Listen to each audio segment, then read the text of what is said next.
La verdad, hay un vacío de poder, y hay un vacío de información importante, y hay una crisis de identidad que es casi insalvable.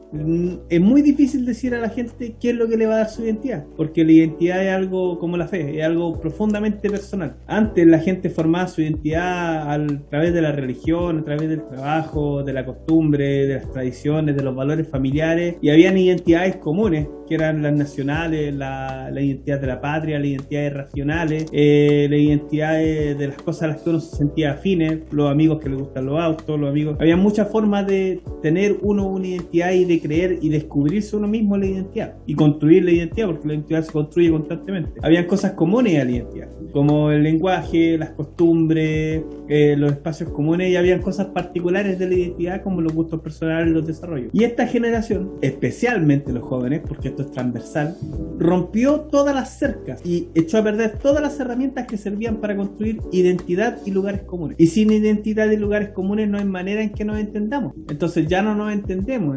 Y como ya no nos entendemos, hasta elegir el sabor de la cerveza y ponerse de acuerdo con un asado es pelea. Y como ya no nos entendemos y todo es pelea, ya no se construyen cosas en conjunto. Y cuando nadie está construyendo, los únicos que ganan son los que saben destruir, porque es lo único que se hace.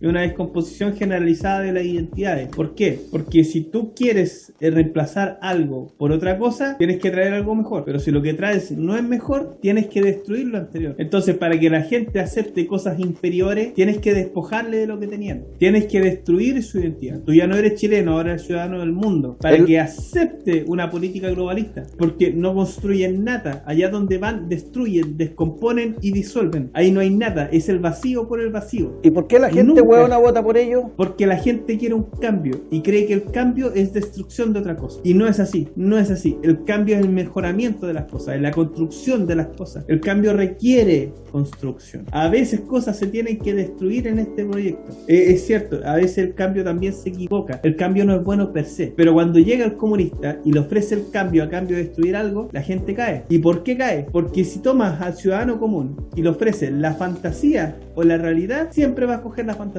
Siempre va a escoger la fantasía. Tú le puedes ofrecer que el día de mañana le va a solucionar y va a tener 300 derechos en la nueva constitución y se lo va a escribir en un papel y verás verdad. Es una estupidez. Tienes que entender que se le ofreció una fantasía y prefirieron una fantasía porque le ofrecieron trascendencia, algo que va más allá de ellos mismos. Cuando las personas le ofrecen algo que va más allá de ellos mismos, ahí muchas veces se vuelven ingenuos y se pierden. Mientras tú no ofrezcas una visión y el otro sí ofrezca una visión, por mala que sea, tú siempre vas a perder. La derecha no sueña con nada. Exacto. Con nada. Exacto. La derecha no tiene visión de nada. Entonces no tiene visión, no tiene misión. La derecha piensa en elecciones. La izquierda piensa en décadas, porque la izquierda sueña. Tú agarras a cualquier pendejo de izquierda, cualquier dirigente de izquierda y tienen un sueño, una visión, un lugar al que quieren llegar. La derecha, ¿qué quiere? Más alcaldes, más diputados.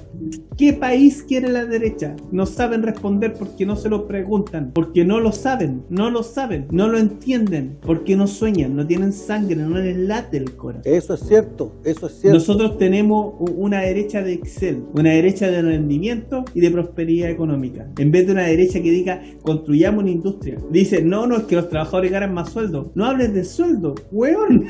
Habla de trabajadores que disfrutan del fruto de su trabajo. No, es que tenemos más carabineros. No, habla de que ahora las personas pueden defender sus hogares y son los criminales los que viven tras la reja y no los ciudadanos honestos que apenas llegan a una casa tienen que construir una reja por miedo al delincuente. Porque cuando tú dices país, dices un momento en el tiempo. Por ejemplo, en el 2010, ¿cómo era el país? Es un corte de tiempo. Pero cuando tú dices nación, ahí estás construyendo algo trascendente. Lo que pasa, la gran diferencia fue mucho más sencilla. Aquí escriben un montón de libros, weón, y sacan un montón de documentales, críticas de ida y de vuelta. Y no, la weá es muy sencilla. Ese grupo de hombres que cambió los destinos de nuestro pueblo fue gente que comprendió que no tenía que pensar en un país, que tenía que pensar en una nación, que no tenía que comportarse como simples líderes, tenían que comportarse como hombres al cargo del destino de una nación. Tenían que saber que tenía que haber un equilibrio entre orden y libertad, porque desde ahí nace el progreso, no de otra cosa. Libertad sin orden no es capaz de crear nada, es fuego y anarquía. Perdón. Y orden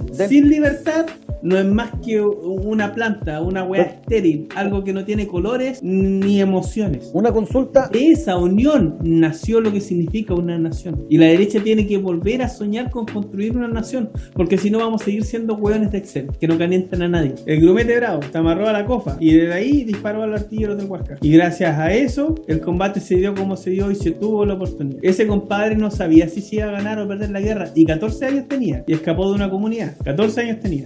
Ese patriota que dio la vida. 14 años tenía. Y gracias a su acción, el combate se dio de la manera en que se dio. Él no sabía si se iba a ganar o si iba a perder. Él no sabía el destino, no sabía lo que iba a pasar. Si Chile iba a existir 100 años después, no lo sabía. Pero él creía en una nación.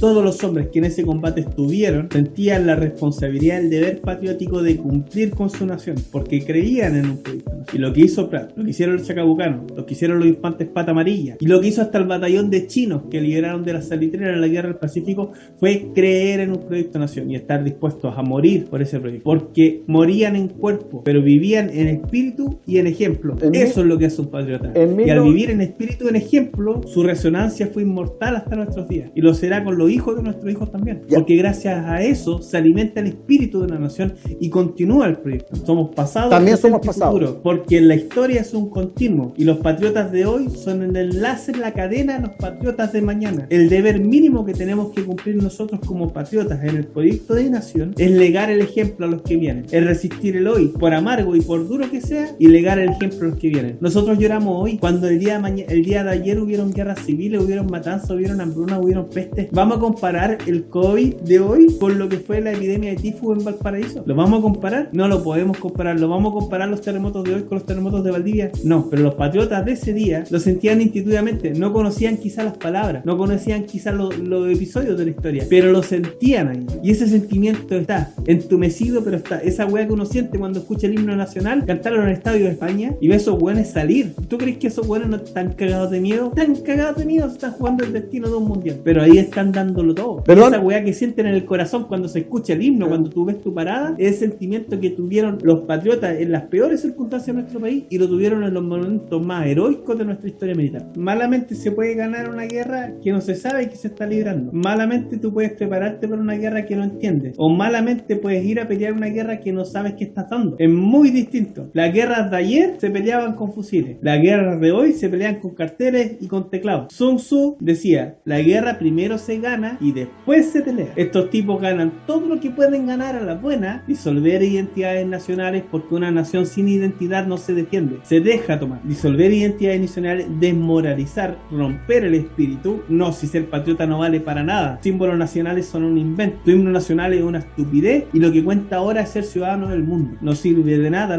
tu historia. Desmoralizar, separarte, aislarte. No, tú eres muy extremo. Pero simplemente quiero tener una casa y un hijo. No, lo que vale ahora es tener un perro y una Play. No, tú eres muy extremista, muy machista, no. Te desmoralizan, te aíslan, te hacen creer que la victoria no es posible. Y cuando te tienen con el espíritu quebrado, ahí ocupan la fuerza. Primero destruyen, disuelven, separan, dividen, debilitan y después al final atacan cuando estás débil. En eso está la constituyente. Es más, el charchazo que nos pegaron con el estallido delictual fue para que llegara la constituyente. La constituyente viene a sentar las bases para disolver la nación.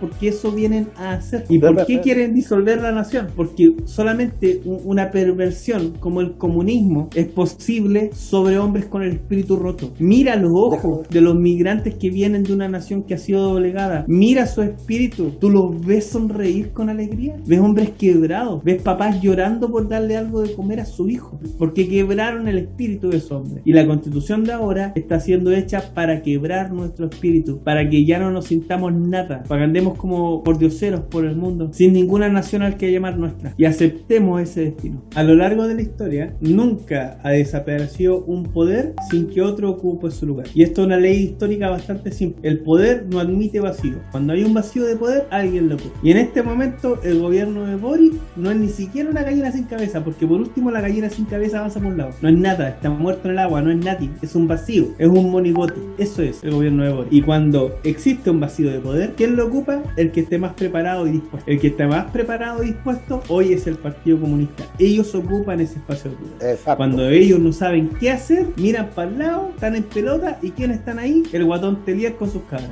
Esta cuestión se hace. Mira la isca. ¿Qué wea más humillante tener esa pobre mujer que allá, al lado de la otra, que le dice cuándo hablar? ¿Quién gobierna? El verdadero poder no está en los títulos. El verdadero poder está en el weón que logra hacer que las cosas pasen. ¿Y quién es el weón que hace que las cosas pasen en el gobierno? El Partido Comunista. ¿Dónde está el poder?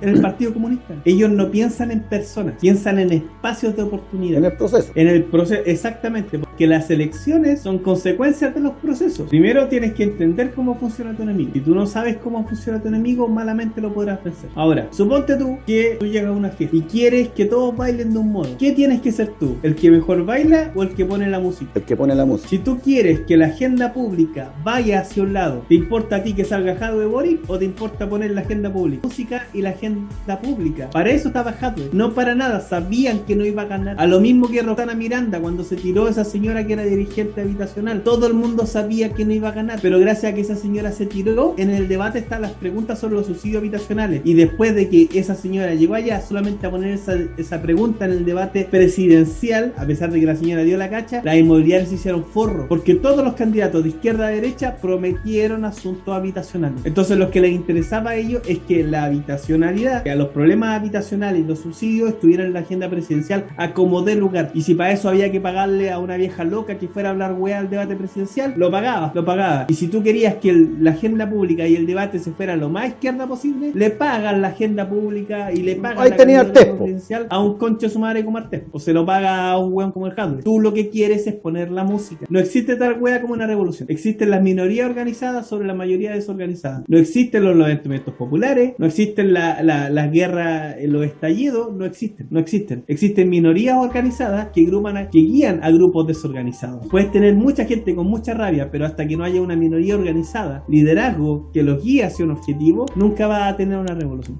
Son 4 etapas siempre del proceso. Lo primero es la desmoralización, después viene la desestabilización, después viene la crisis y después viene la normalización. La desestabilización es cuando tú empiezas a picar, tú empiezas a entrar en crisis moral, empieza la extorsión emocional, empiezan los movimientos de la opinión pública y creas el sentimiento dividido en la opinión pública y creas el sentimiento de que es moral echar abajo. Puede ser una minoría pequeña, pueden ser muchos, pueden ser pocos, no importa. Tiene que estar presente la idea de que es una institución inmoral y que no corresponde. Desestabilización hace estallar todas las cagadas que tienen, hace estallar cualquier caso y cualquier cosa la exageras al máximo y al ridículo. Mientes si es necesario. Una institución desmoralizada y desestabilizada entra en crisis y cuando esté en la crisis tú los cambias, los haces pedazos, los deformas, los descuartizas, sacas a sus generales, cambias toda la oficialidad, corrompe a todas las clases, les mete educación política, haces los mayores destrozos que puedes y los deforma de tal manera que es irreconocible. Y después de este periodo de crisis lo normalizas. Ahora así es como se entienden las Fuerzas Armadas, así es como se entiende el mundo, así es como se entiende la educación, así es como se entiende el deporte, así es como se entiende el país, así es como tenemos que entender las cosas ahora porque este es el nuevo normal. Cuando aceptas la nueva normalidad, parte de nuevo el proceso hasta que finalmente se destruye por completo la institución. Sí. Yuri Menor se llama el que lo escribió. La verdad, bien corta. ¿Tú te acuerdas de los romanos o de los cartagineses? Yo conozco a los dos, pero la gente te va a decir a los romanos. La gente conoce a los romanos. ¿Tú sabes que Cartago casi conquista Roma? Varias veces. Sí, con Aníbal el Grande. Estuvieron a punto. Sí, ¿tú sabes por qué nunca lo lograron? Porque Porque los cartagineses tenían mercenarios y los romanos tenían soldados. Esa era la gran diferencia. La gran y enorme diferencia. Los mercenarios son muy buenos, son muy eficientes, pero funcionan por un sueldo y no están dispuestos a arriesgar la vida. En cambio, los soldados tienen un deber. Claro que les gusta su paga. Si tienen familias que alimentar y tienen intereses, son humanos. Pero un soldado se mueve por razones muy distintas a las que se mueve un mercenario. Y al fin y a la larga, fue Roma la que destruyó Cartago y no al revés. Porque Roma tenía soldados y Cartago tenía mercenarios. Y Roma no era grande. Los hombres no amaban a Roma porque fuera grande. ¿Y sabes qué Roma hizo era grande Roma? porque los hombres la amaban.